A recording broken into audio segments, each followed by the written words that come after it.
Do you find yourself isolated at Yale? At Yale, Yeah, with these by no attitudes. means completely. Uh, I'm overwhelmed by students.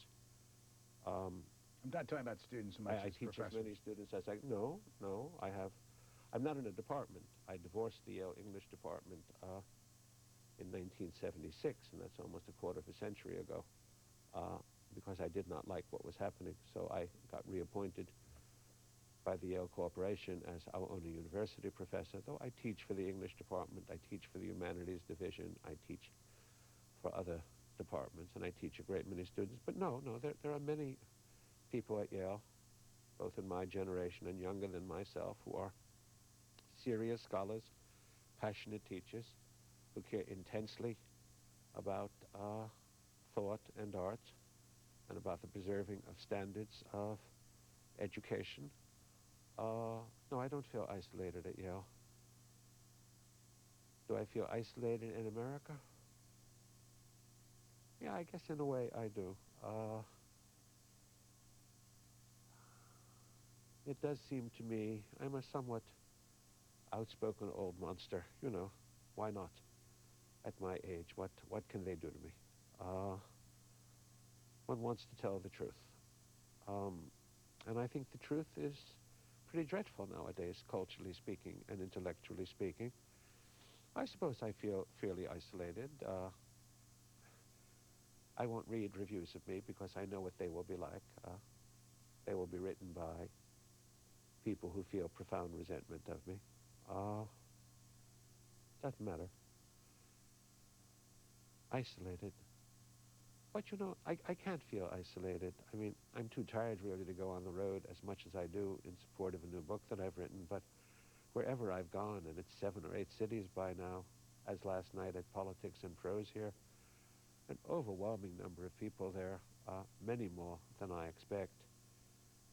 And I've been told by thousands of people now, and it's chastening and humbling.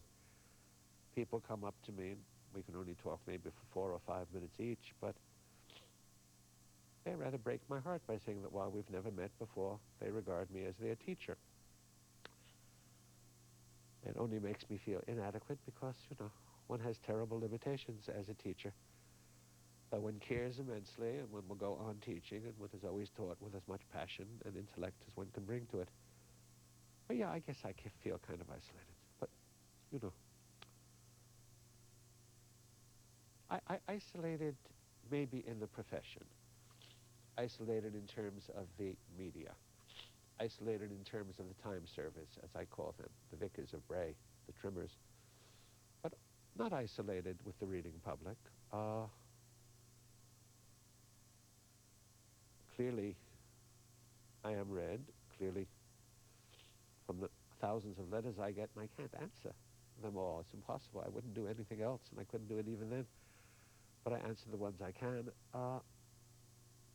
Clearly, there are a vast number of what I would call solitary and authentic deep readers in the United States who have not gone the way of the counterculture. And they are of all ages, and they are of all races and all ethnic groups, as I saw again last night at Politics and Prose, and have seen wherever I've gone.